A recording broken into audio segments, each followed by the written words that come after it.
दोस्तों इकोनॉमिक्स का एक इम्पोर्टेंट क्वेश्चन है कि मौद्रिक नीति क्या है, इसके उद्देश्य और उपकरणों का वर्णन कीजिए। मौद्रिक नीति क्या है और इसके क्या उद्देश्य हैं, इसके क्या उपकरण है, इसके बारे में आपको बताना है। जितना भी सारा आपका इंपॉर्टेंट क्वेश्चन था माइनर 1B का, सेमेस्टर 3 माइनर 1B का कंप्लीट तैयारी हम करवा चुके हैं। प्लेलिस्ट आप लोग के लिए बना दिए, लिंक आपको डिस्क्रिप्शन में मिल जाएगा, तो जाके एक बार चेक कर लीजिएगा। आप लोग चैनल पर दोस्तों नहीं तो आप लोग चैनल को सब्सक्राइब कर सकते हैं, साथ में बेल आइकन को दबाकर उसको ऑल पर सेट कर लीजिएगा, ताकि यहाँ पर हम जब भी वीडियो डालें उसका नोटिफिकेशन आप तक पहुँचता रहे और आप सारे सेमेस्टर से विषयों का अच्छे से तैयारी कर सके। अपने दोस्तों में इस वीडियो को शेयर कर दीजिएगा। आज का जो हमारा क्वेश्चन है वो है मौद्रिक नीति क्या है, इसके उद्देश्य और उपकरणों का वर्णन कीजिए। समझते हैं हम लोग इसके आंसर को। तो आंसर को आप लोग इस तरह से लिखना शुरू करेंगे कि किसी भी देश की अर्थव्यवस्था को सही दिशा में चलाने के लिए यह जरूरी होता है कि बाजार में पैसा ना तो बहुत ज़्यादा हो और ना ही बहुत कम। कहा जा रहा है कि किसी भी देश की अर्थव्यवस्था को चलाने के लिए सही दिशा में अगर उसको चलाया जाना है तो उसके लिए क्या जरूरी है, तो बाजार में ना ही बहुत ज़्यादा पैसा होना चाहिए और ना ही बहुत कम पैसा होना चाहिए। यदि पैसा ज़्यादा होगा तो महंगाई बढ़ेगी, यदि कम होगा तो व्यापार और रोजगार प्रभावित होंगे। अगर पैसा ज़्यादा होगा तो महंगाई बढ़ेगा, क्योंकि लोग ज़्यादा सामान खरीदना चाहेंगे, और अगर ज़्यादा सामान खरीदेंगे तो उत्पाद घटेगा, और जब उत्पाद घटेगा तो महंगाई ऑटोमेटिक बढ़ जाएगा।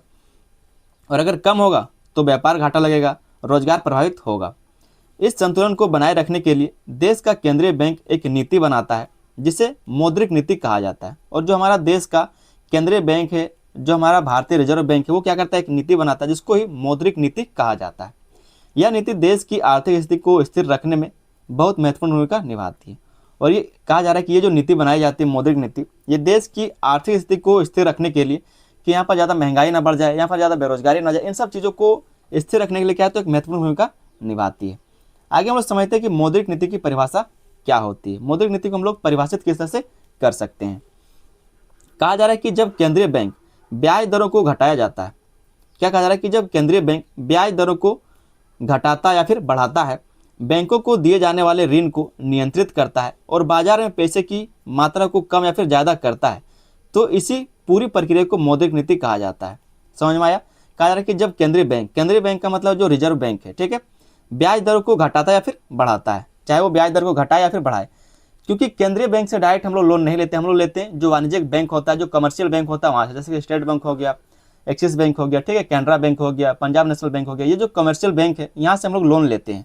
लेकिन इनको लोन कौन देता है, जो बैंकों का बैंक है जैसे कि रिजर्व बैंक, तो वो इन बैंकों को लोन देने का काम करता है। तो जब केंद्रीय बैंक ब्याज दरों को घटाता है फिर बढ़ाता है, जो बैंक वाले जैसे कि स्टेट बैंक है वो जाएगा केंद्रीय बैंक रिजर्व बैंक से पैसा मांगने के लिए, भैया हमको पैसा चाहिए, लोन दीजिए हमको। तो जो केंद्रीय बैंक है, जो रिजर्व बैंक है, वो बोलेगा कि इतना परसेंट में आपको देंगे, और जो परसेंट वो लोग लगाते हैं उसको बोलते हैं रेपो दर, ठीक है। जो रिजर्व बैंक अन्य बैंकों पर लगाता है उसको बोलते हैं रेपो दर, और जो हम लोग ब्याज पर पैसा लेते हैं उसको बोलते हैं ब्याज दर, ठीक है। तो दोनों में फर्क होता है। कहा जा रहा है कि जब केंद्रीय बैंक ब्याज दरों को घटाता और बढ़ाता है, बैंकों को दिए जाने वाले ऋण को नियंत्रित करता है और बाजार में पैसे की मात्रा को कम या फिर ज़्यादा करता है, तो इसी पूरी प्रक्रिया को मौद्रिक नीति कहा जाता है। मतलब ये सारी जो प्रक्रियाएं होती है इसको मौद्रिक नीति कहा जाता है। भारत में ये जो काम है वो रिजर्व बैंक ऑफ इंडिया करता है, क्योंकि हमारा केंद्रीय बैंक कौन है, तो रिजर्व बैंक ऑफ इंडिया। अगर इसको और आसान भाषा में लोग समझना चाहें, लिखना चाहें, तो इस तरह से लिख सकते हैं कि मौद्रिक नीति वह नीति है जिसके द्वारा केंद्रीय बैंक देश में मुद्रा और ऋण की मात्रा को नियंत्रित करता है। देश में क्या करता है, तो मुद्रा और ऋण की मात्रा को नियंत्रित करता है, ताकि महंगाई को काबू में रखा जा सके और आर्थिक विकास को बढ़ावा मिले। ताकि जो महंगाई है उसको क्या करें, तो काबू में रखा जा सके और आर्थिक विकास को बढ़ावा मिल सके। जैसे अगर आप लोग कह सकते हो कोई भी कंपनी, हम और आप तो एक नॉर्मल व्यक्ति हैं, तो हम लोग ऋण नहीं लेते, जो बैंक वहाँ पर बहुत ज़्यादा कर्जा नहीं लेते हैं।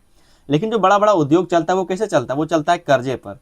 तो अगर कोई भी बैंक से वो कर्जा लेंगे, अगर उसको वो ज़्यादा ब्याज पर देगा, अगर बैंक वाले किसी भी उद्योगपति को ज़्यादा ब्याज पर कर्जा देगा, तो जो काम करेगा, जो उत्पादन होगा उससे, तो वो जब सामान को बेचेगा बाजार में, हमारे और आपके पास जब सामान को बेचेगा तो वो कम में थोड़ी बेचेगा, वो ज़्यादा में बेचेगा। तो जो ऋण का प्रभाव है, ऐसा नहीं कि सिर्फ जो ऋण लेने वाला उसी पर पड़ेगा, ये पूरे फील्ड पर पड़ता है, पूरे बाजार पर पड़ता है इसका पावर, ठीक है, प्रभाव। तो चाहे वो कुछ भी करे, जो केंद्रीय बैंक है किसी भी तरह का कह सकते हैं निर्णय ले, सभी पर उसका जो है प्रभाव देखने को मिलता है। आगे दोस्तों हम लोग समझेंगे कि मौद्रिक नीति के उद्देश्य क्या है। जिस तरह से आपके क्वेश्चन में पूछा गया था कि इसका उद्देश्य और जो उपकरण है उसके बारे में बताइए, तो हम लोग मौद्रिक नीति के उद्देश्य को समझते हैं।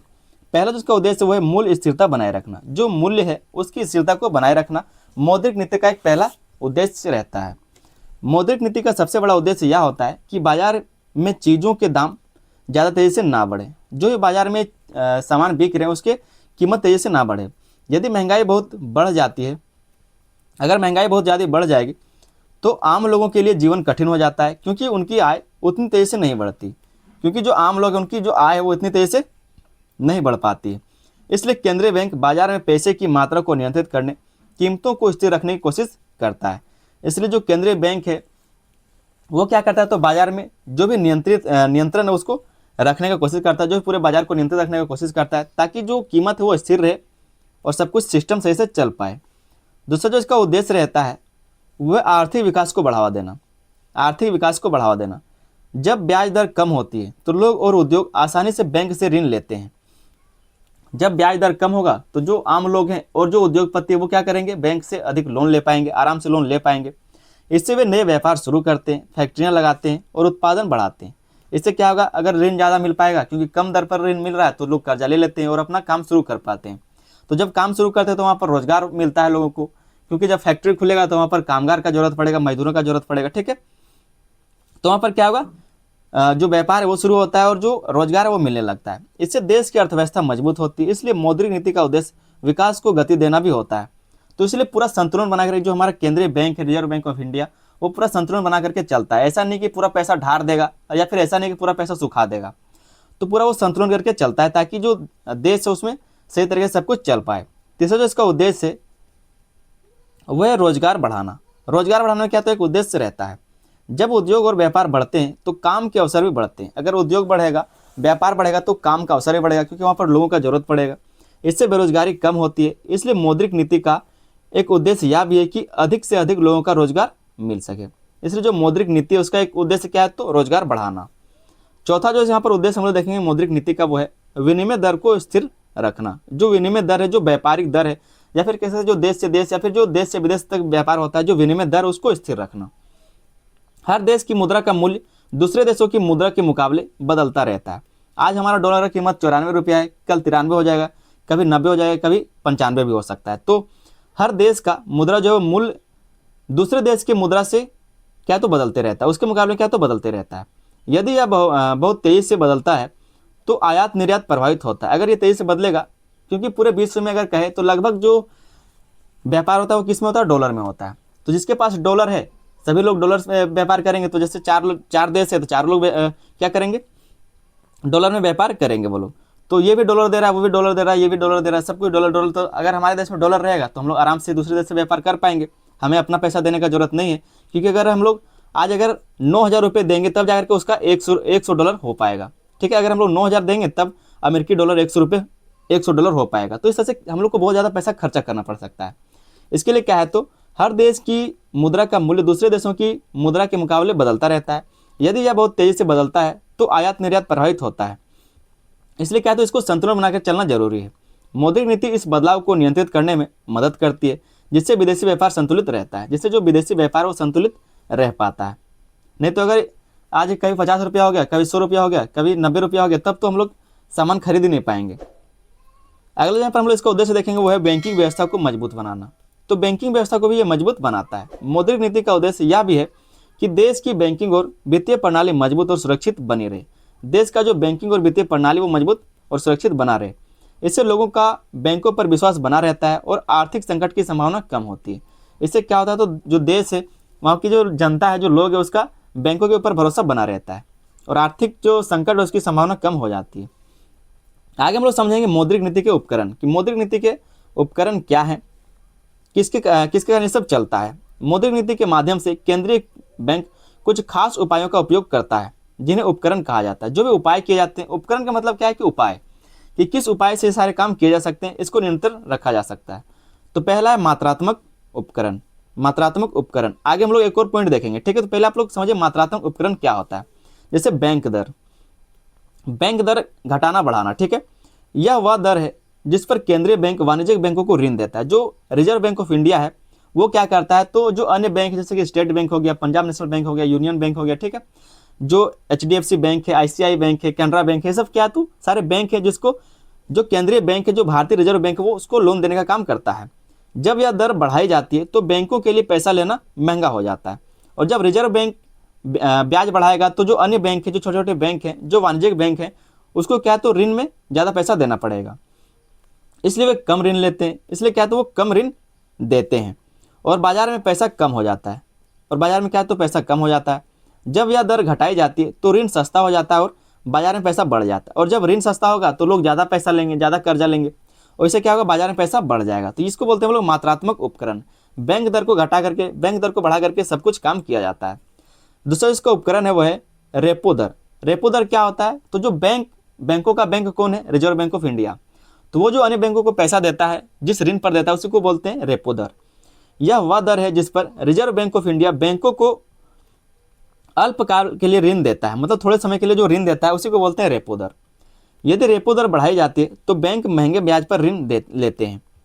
अगर क्या बोला जा रहा है कि अगर जो रेपो दर है वो बढ़ेगा तो जो बैंक है वो क्या करेंगे, जो भारतीय रिजर्व बैंक है उसे महंगे ब्याज दर पर ऋण लेगा, इसलिए वे ग्राहकों को कम ऋण देते हैं, क्योंकि जब वो खुद अपने से कम ज़्यादा ऋण में ले रहा है तो वो कम पैसा लेगा और जब कम लेगा तो आपको भी कम देगा, जिससे महंगाई कम करने में मदद मिलती है। यदि रेपो दर घटाई जाती है तो ऋण सस्ता हो जाता है और लोग ज़्यादा ऋण लेने लगते हैं। और इससे क्या होगा, अगर रेपो दर कम कर दिया जाएगा भारतीय रिजर्व बैंक के द्वारा तो जो बैंक है, जैसे कि स्टेट बैंक है, तो वो रिजर्व बैंक से ज़्यादा पैसा लेगा और जब वो पैसा लेगा तो आपको भी ज़्यादा देगा, तो इससे क्या होगा, महंगाई बढ़ जाएगी, जिससे व्यापार और निवेश बढ़ता है।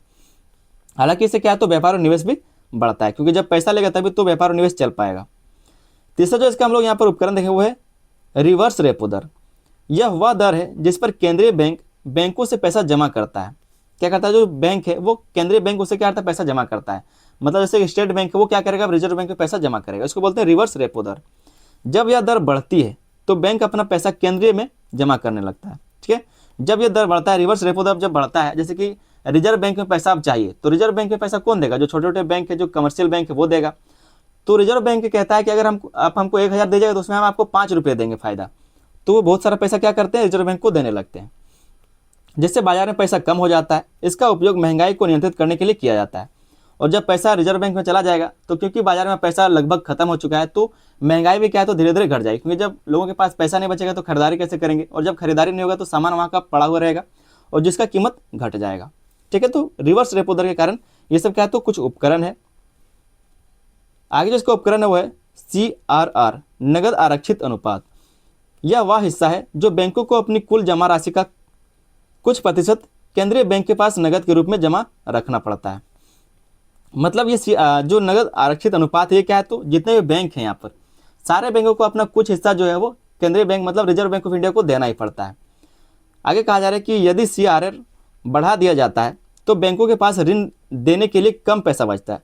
अगर कहा जाए रिजर्व बैंक के द्वारा ये कहा जाए कि स्टेट बैंक तुम हमको सारा पैसा दो, अपना 70% पैसा हमको दो, तो स्टेट बैंक के पास कोई पैसा ही नहीं बचेगा, तो आपको फिर ऋण कहाँ से देगा ये।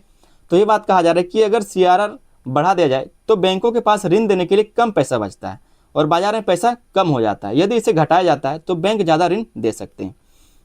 लेकिन अगर CRR को अगर घटा दिया जाए, रिजर्व बैंक कहे कि आप हमको सिर्फ 10% दीजिए, तो स्टेट बैंक के पास क्या है, बहुत सारा पैसा बच जाएगा, तो इससे क्या होगा, आपको लोन आराम से मिल सकता है। आगे जो इसका उपकरण है वो है SLR, वैधानिक तरलता अनुपात। यह वह हिस्सा है जिससे बैंकों को अपनी जमा राशि में से सोना, नगद या फिर सरकारी बॉन्ड के रूप में रखना होता है। ये क्या है, तो जहाँ पर आप सोना गिरवी रखते हैं, सोना रखते हैं, नगद रखते हैं या फिर सरकारी बॉन्ड जो प्रॉपर्टी का कागज है, ठीक है, ये सब रखते हैं। यदि SLR बढ़ाया जाता है तो बैंकों के पास ऋण देने के लिए कम पैसा बचता है। अगर सोना भी बढ़ा देगा तो आपको पैसा मिल पाएगा, नहीं मिल पाएगा। अगर आपके पास जो प्रॉपर्टी का कागज है उसको बढ़ा दिया जाएगा तो आपके पास पैसा नहीं बचेगा, बैंक के पास पैसा नहीं बचेगा तो आपको नहीं मिल पाएगा और बाजार में नकदी कम हो जाती है। और इससे क्या होता है, बाजार में नगद पैसा कम हो जाता है। आगे जो इसका उपकरण है वो है गुणात्मक उपकरण। गुणात्मक उपकरण, तो पहले जो यहाँ पर गुणात्मक उपकरण वो है चयनात्मक ऋण नियंत्रण। केंद्रीय बैंक कुछ विशेष क्षेत्रों में ऋण को नियंत्रित करता है, कुछ विशेष क्षेत्रों में, ऐसा नहीं कि सभी में। जैसे कि जरूरी वस्तुओं की कीमत बढ़ने पर उन पर दिए जाने वाले ऋण को सीमित कर दिया जाता है ताकि उनकी कीमतें नियंत्रित रहे। अगर सीमेंट का कीमत बढ़ गया है तो जो कंपनी सीमेंट को बना रहा है तो उनको क्या है, तो कम पैसा दिया जाएगा। तो केंद्रीय बैंक जो है कुछ विशेष क्षेत्रों में ऋण को नियंत्रित कर देता है, जैसे कि जरूरी वस्तुओं की कीमत बढ़ने पर उन पर दिए जाने वाले ऋण सीमित कर दिए जाते हैं। ठीक है, अगला है नैतिक दबाव। नैतिक दबाव, केंद्रीय बैंक बैंकों को सलाह देकर या फिर समझाकर अपनी नीतियों के अनुसार काम करने के लिए प्रेरित करता है, इसे नैतिक दबाव कहते हैं। तो जो भी केंद्रीय बैंक होता है वह अन्य बैंकों को समझाता है। तीसरा जो यहाँ पर हम लोग को उपकरण देखने को मिलता है वो प्रत्यक्ष नियंत्रण। यदि कोई बैंक नियमों का पालन नहीं करता तो केंद्रीय बैंक उसके खिलाफ सख्त कार्रवाई कर सकता है, जैसे कि जुर्माना लगा सकता है या फिर उसका लाइसेंस रद्द कर सकता है, उस बैंक को बंद कर सकता है। आगे दोस्तों हम लोग एक छोटा सा निष्कर्ष देख लेते हैं। कहा जा रहा है कि मौद्रिक नीति देश की अर्थव्यवस्था को नियंत्रित और संतुलित रखने का एक महत्वपूर्ण साधन है। इसके माध्यम से मुद्रा की मात्रा, ब्याज दर और ऋण प्रणाली को नियंत्रण किया जाता है। इससे महंगाई पर नियंत्रण, रोजगार में वृद्धि और आर्थिक विकास संभव होता है। भारत में रिजर्व बैंक ऑफ इंडिया इस नीति के माध्यम से अर्थव्यवस्था को स्थिर और मजबूत बनाए रखने का कार्य करता है। तो इस तरह से हम लोग जो आपका क्वेश्चन का आंसर है उसको आप अच्छे से समझ पाएंगे और इस तरह से इस आंसर को आप लिख सकते हैं। ठीक है, ये भी आपका एक क्या तो मोस्ट इंपॉर्टेंट क्वेश्चन था। उम्मीद करते हैं क्वेश्चन का आंसर आपको बहुत ही अच्छे से समझ में आ गया होगा। ये आपका था मौद्रिक नीति, कि मौद्रिक नीति के क्या उद्देश्य हैं और क्या इसके उपकरण है, इसको सही करने के लिए क्या क्या उपाय किए जा सकते हैं। ठीक है, चैनल पर दोस्तों नहीं तो आप लोग चैनल को सब्सक्राइब जरूर कर लीजिएगा। चैनल को अगर आप लोग सब्सक्राइब कर लिए तो आप लोग बेल आइकन को दबाकर उसको ऑल पर सेट कर लीजिए, ताकि हम यहाँ पर जब भी वीडियो डालें उसका नोटिफिकेशन आप तक पहुँचता रहे और आप सारे सेमेस्टर में सभी विषयों का अच्छी से तैयारी कर सके और अच्छे मार्क्स ला सके। तो आप लोग चैनल को सब्सक्राइब कीजिए, अपने दोस्तों में इसको शेयर कर दीजिए। आप लोग के लिए हम प्लेलिस्ट बना दिए, लिंक आपको डिस्क्रिप्शन में मिल जाएगा, तो एक बार चेक कर लीजिएगा। मिलते हैं दोस्तों किसी अगले वीडियो में, तब तक के लिए धन्यवाद। जय हिंद।